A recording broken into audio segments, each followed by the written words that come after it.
The neon signs gave off a faint glow, flickering against the dark evening sky as Terrence pulled his dusty pickup truck in front of Elliot's taproom, a small, no-frills bar just off Highway 74 in North Carolina. It wasn't fancy, but it was a regular spot for truckers, locals, and tired travelers who just wanted a cold drink and a quiet seat. Terrence, home from deployment only a week ago, wasn't looking for attention. All he wanted was a little peace before jumping back into everyday life. He pushed open the squeaky door and stepped inside, welcomed by the soft noise of conversation and the hum of a worn-out jukebox playing Johnny Cash. He scanned the place, nothing new. A few regulars shooting pool, some folks laughing at the bar, others quietly sipping beer alone. Terrence wasn't here to chat. He just needed to breathe. He chose a corner table in the back, private, but with a clear view of the room. His camouflage uniform blended into the dim light, except for the scuffed sneakers on his feet. Shoes picked for comfort, not looks. He asked for a glass of water and sat in silence, thoughts drifting to the family he was finally going to see. He pictured his mom's cooking, his niece's excited voice. That was all that filled his mind, until the door slammed open. 6 men walked in, their boots thudding on the wood floor. They were older, wearing worn leather jackets covered in patches that shouted their veteran status. Loud and laughing, they clapped each other on the back as they headed to the bar. Terrence gave them a quick glance and looked away, but one of them didn't just glance back. The leader, a big man with a salt and pepper beard and sharp eyes, stopped mid-laugh when he spotted Terrence. He mumbled something, and the rest turned to look. The laughter died. A heavy tension crept into the air. Terrence felt their stares but didn't react. He'd seen that look before, the kind that judged you without knowing a thing about you. He took a sip of water, trying to focus on the music instead of the feeling building in the room. At the bar, the men leaned in, their voices low and pointed. The big man whispered, and one of the others laughed, shooting Terrence a look. Terrence stayed still, body calm, but senses alert. The military had taught him how to handle pressure. Still, the weight of their stares wasn't easy to ignore. What had started as a simple evening was about to change. The jukebox's hum was drowned out by the sound of heavy boots walking toward his table. The leader led the way, eyes locked on Terrence like he was a target. Terrence felt the shift before they even reached him. The room went quiet. The bartender paused mid-pour. Regulars turned to watch. Terrence put down his glass and leaned back, calm on the outside, ready on the inside. "Hey!" the leader barked, stopping just feet from him. His voice was rough and laced with sarcasm. "Nice uniform. Where'd you get it? Some Halloween shop." The others laughed behind him, their mockery thick. Terrence looked up, his face calm. He'd heard worse. "It's mine," he said, steady. "I earned it." The leader raised an eyebrow like he didn't believe him. "Earned it, huh? That's funny. I've seen real soldiers, and none of them wear sneakers with their gear. What are you doing, looking for pity? Or maybe a free drink?" Terrence's jaw tightened, but his tone stayed even. "I don't need pity or handouts. Just here to have a quiet night." The man smirked and stepped closer, breath reeking of beer. "You don't look like any soldier I've seen. Where are your boots? Your tags? Bet you don't even know how to salute." Someone behind him added, "Bet he can't name one thing from boot camp." Another chimed in, probably never seen combat in his life. They all laughed again, louder this time. Terrence didn't flinch. His eyes scanned the group. He wasn't scared, but he wasn't about to provoke them either. His service had taught him to choose battles wisely.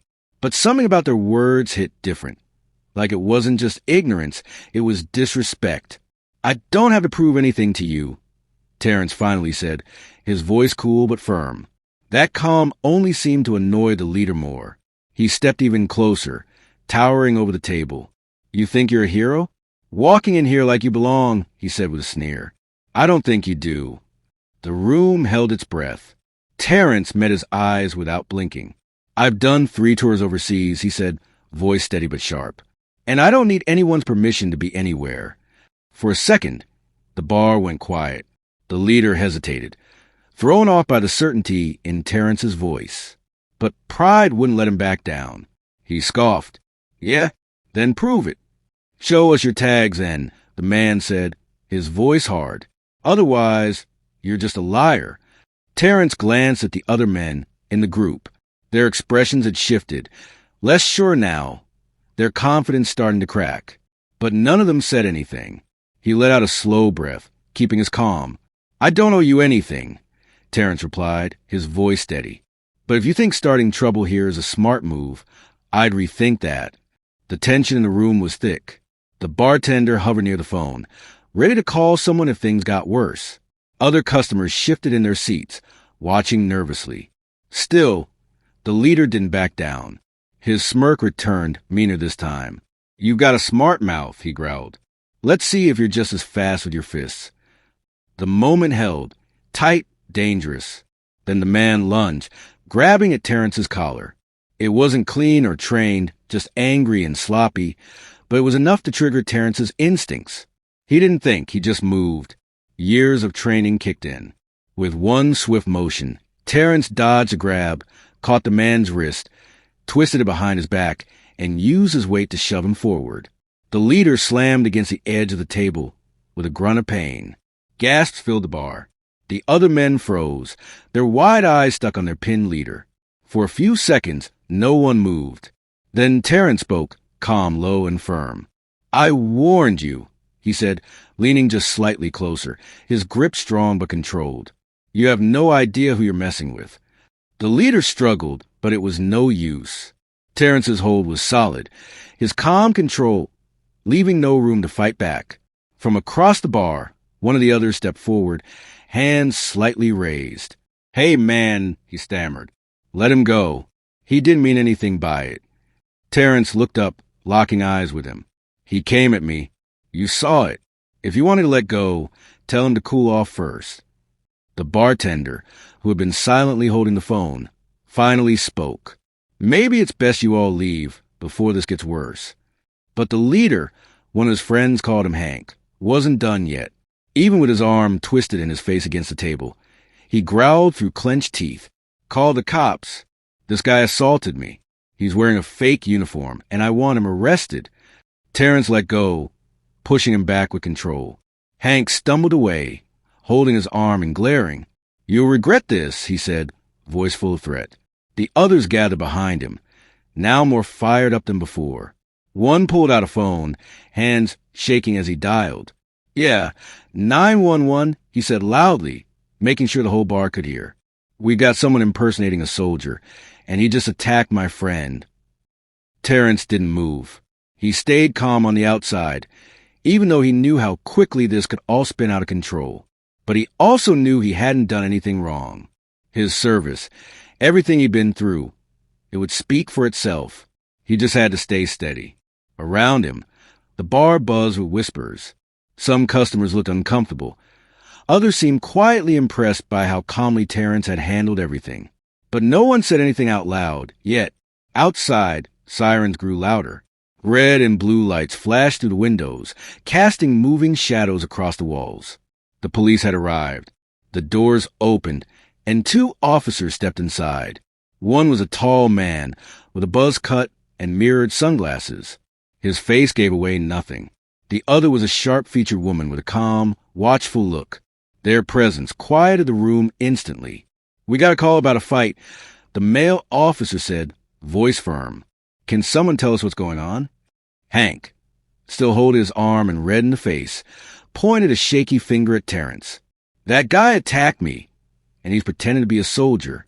Just look at him. No proper boots, nothing. The officer turned to Terrence, who stood quietly near his table, his body relaxed, but alert. Is that true? The officer asked. Terrence shook his head slowly and looked him in the eye. No, sir. He and his friends came at me because they didn't believe I'm a real soldier. When he grabbed me, I defended myself. The female officer stepped forward, her eyes scanning the bar. Did anyone see what happened? She asked, her tone steady but commanding. The bartender stepped in, breaking the silence. I saw it. Hank went after him first. That soldier just defended himself. It was an attack. A few people murmured in agreement. One customer near the jukebox added, Yeah, he didn't start anything. Hank was on edge the minute he walked in. The male officer looked back at Terrence. Do you have proof of your service, sir? Terrence nodded. He kept his movements slow and calm as he pointed to the duffel bag on the floor next to his table. In that bag, he said, I've got my uniform, name and rank included. I've also got my ID in my wallet. Terrence added calmly, You're welcome to take a look.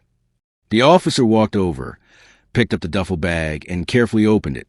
Inside was a neatly folded uniform, decorated with badges and rank patches.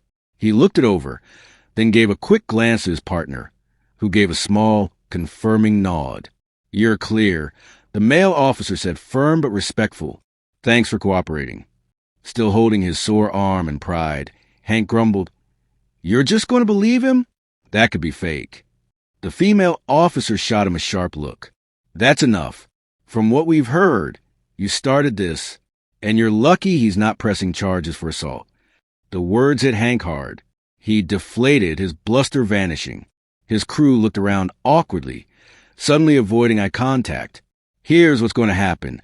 The male officer continued. We're filing a report. If you want to take your claim further, you can, but just know, making false accusations is serious. Hank opened his mouth to argue, then shut it. He knew he was trapped. The officer scanned the bar one last time. The tension started to fade. Thank you for keeping your cool, the female officer told Terrence. We'll make sure everything is properly recorded. Terrence gave a short nod, calm and composed. Thank you, officer. The bikers quietly shuffled out, their earlier bravado gone. Hank threw one last glare at Terrence before walking out the door. The officers followed, and slowly, the bar returned to normal. Terrence sat back down, his drink untouched. The weight of what happened still lingered, but he was glad it hadn't gone any further. Around him, people whispered, stealing glances at him, not with suspicion now, but with quiet respect. A few days later, Terrence was working on his old pickup truck in the driveway of his small home on the edge of Fayetteville, North Carolina. The late afternoon sun cast long shadows across the yard as he tightened a bolt under the hood. He still thought about the bar incident, not because of the fight he'd been through worse, but because of what it meant. It wasn't the first time someone had judged him unfairly, and it probably wouldn't be the last. The sound of gravel crunching under tires pulled him from his thoughts. He looked up and wiped his hands on a rag. A motorcycle was pulling into the driveway. It was one of the men from the bar. The rider was thin, with thinning hair and a leather jacket that looked too big. Terrence recognized him. Bill, one of Hank's guys. Bill turned off the engine, got off the bike, and stood still for a moment. Then, slowly, he walked closer, his body language careful, like he didn't want to scare off a stray dog. You're Terrence, right? He asked quietly. Terrence nodded but said nothing, waiting to see what this was about. Bill cleared his throat and shoved his hands into his pockets. I came to say sorry for what happened at the bar. Terrence raised an eyebrow, not quite sure how to take that. You were part of it, he said evenly.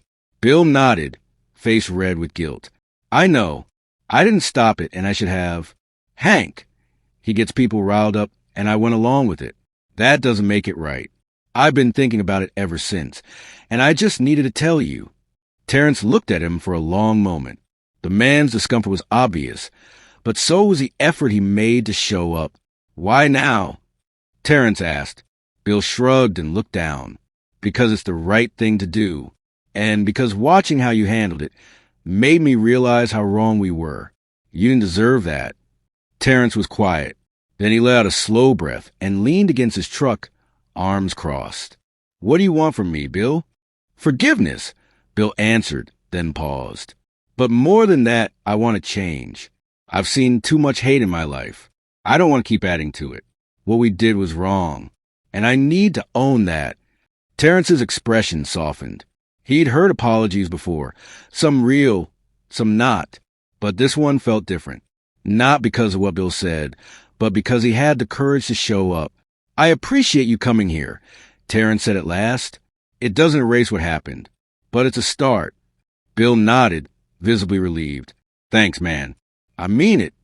He got back on his bike, started the engine, and rode off. Terrence watched him go, feeling a strange mix of emotions. What happened at the bar had been ugly, a reminder that prejudice was still alive. But Bill's apology was a small sign of hope, a tiny step toward something better. Terrence turned back to his truck, wiping his hands again. He thought about everything that had happened. He knew the fight against ignorance wasn't over, but he also knew he wasn't alone. The choices he made, the way he carried himself, they could change how people think, one person at a time. The evening air was still and warm. Somewhere in the distance, cicadas buzzed. Terrence finished his work with a quiet sense of resolve, not just to keep moving forward, but to face each day with the same strength and integrity that had seen him through his time in service. Because sometimes the toughest battles didn't happen overseas. They happened right here, in bars, in driveways, in people's hearts. And to Terrence, those battles mattered just as much.